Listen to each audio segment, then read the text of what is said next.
Ahora vamos a hablar de Venezuela porque la nación suramericana ocupa el último puesto en el ranking mundial de confianza en la justicia que fue elaborado por el Justice o por el World Justice Project.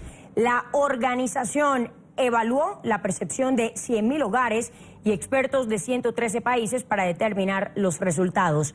En temas como ausencia de corrupción, derechos fundamentales y control a los poderes gubernamentales, el país manejado por Nicolás Maduro obtuvo la peor calificación. En una escala de confianza de 0 a 1.0, Venezuela registra 0.28 puntos, quedándose al final de la lista y superando incluso a países con conflictos civiles como Camboya y Afganistán. Por su parte, Uruguay resalta con la mejor nota en América Latina. Saludamos, un gusto que nos acompañe a esta hora Raúl Arrieta, doctor en Derecho, ex representante de Venezuela ante la OEA y ex agente de Estado para los Derechos Humanos. Nos acompaña en esta oportunidad desde Santiago de Chile. Doctor Arrieta, un gusto que nos acompañe. Laura, un placer es mío. Gracias por esta entrevista y por la oportunidad de transmitirle a su teleaudiencia las apreciaciones que usted tenga bien preguntarle. Doctor, y la pregunta o el debate queremos centrarlo justamente en este informe que escuchábamos, que mencionábamos anteriormente, en el que Venezuela no sale para nada bien librado, pero la pregunta es si realmente esto sorprende, lo llega a sorprender. Mire, en absoluto, la respuesta es decir, sí, el sistema de justicia venezolano quizás sea uno de los más corruptos del mundo, sino el más corrupto y el menos confiable. Es un sistema de justicia que está controlado desde Miraflores, por Miraflores, y que se subordina a lo que el presidente de la República le indique. Ya desde hace varios años, el Tribunal Supremo cantó a viva voz en la apertura del año judicial, ya del año 2002, 2012, etcétera, de que eran rojitos y que nada los iba a hacer cambiar. Entonces, cuando usted ve eso, cuando usted oye eso, lo que de ahí para adelante oiga, no es nada que lo pueda sorprender. ¿Me explico? Entonces, usted tiene un Tribunal Supremo, particularmente en la sala electoral y en la sala constitucional, que va a decir lo que el presidente quiera. Es decir, la última perla con que salió es que el presidente de la República es venezolano porque así lo decidió la Sala Constitucional del Tribunal Supremo, no porque la evidencia lo demuestre. Ahora, doctor, o sea, el ranking los ubica en último lugar en este ranking mundial de confianza en la justicia, pero ¿en qué momento la justicia se dejó plagar por la injusticia, si lo decimos de esa manera, y al mismo tiempo preguntarle por la vuelta atrás, cómo sería entonces el punto de retorno? Yo creo que hay dos cosas que usted ha precisado muy bien, Laura. ¿Cuál es el momento? El momento es desde que el tribunal cayó en manos del PSUV y del gobierno, en el cual los jueces fueron designados a dedo, sin cumplir con ninguno de los requisitos que establecía la Constitución y las leyes.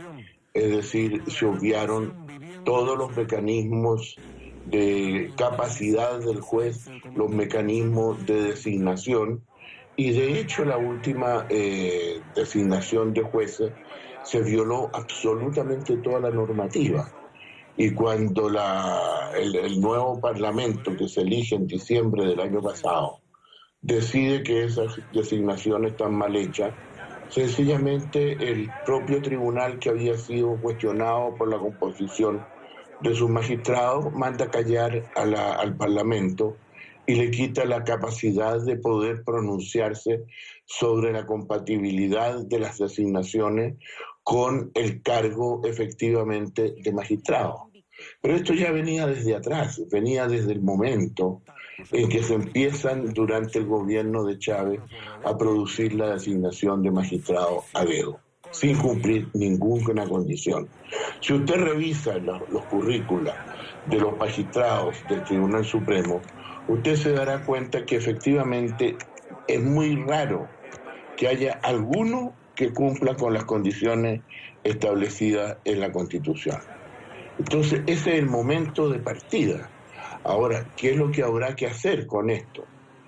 Nuevamente caemos en un vacío, en un hueco negro, que es muy difícil de precisar, Laura, porque va a depender de las negociaciones que se estarían llevando a cabo bajo los auspicios del Vaticano.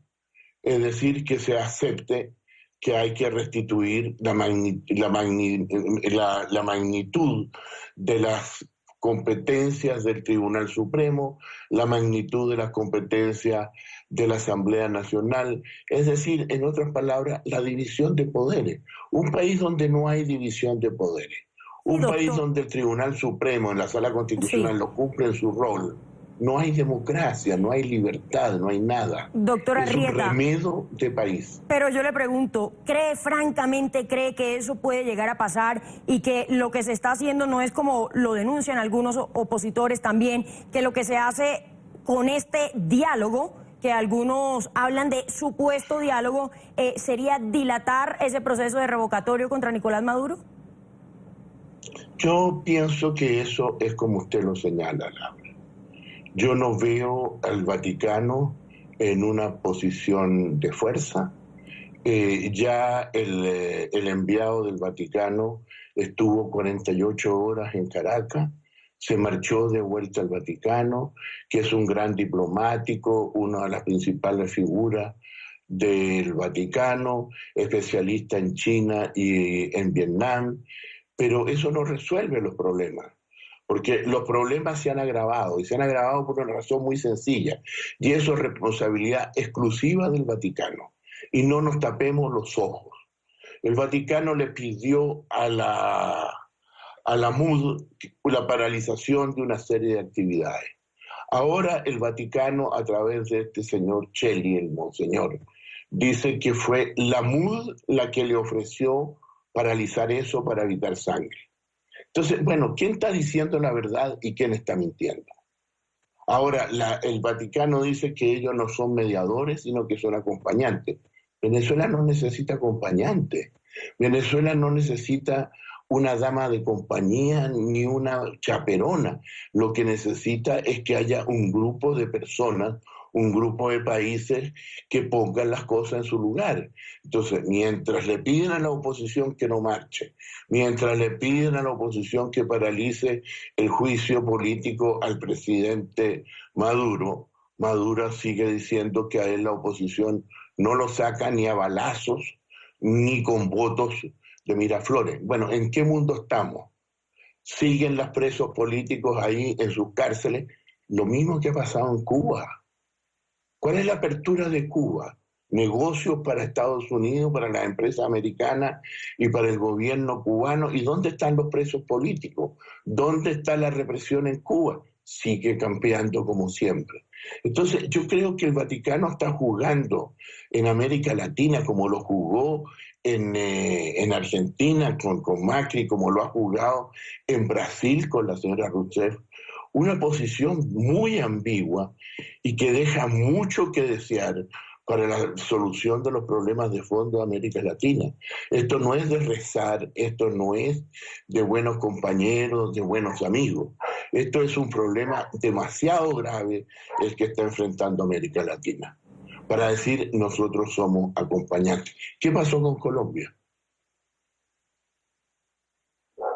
O sea, es un problema muy grave, Laura. Sí, señor. Pues, doctora Arrieta, de verdad, muchísimas gracias por habernos acompañado esta tarde aquí en el programa, en NTN 24. Se nos acaba el tiempo, debemos ir a la pausa, pero mil gracias por habernos acompañado, por supuesto, por todas sus apreciaciones. Gracias, Laura, y disculpe la franqueza con que he hablado. No, para nada, de eso se trata. Muchísimas gracias.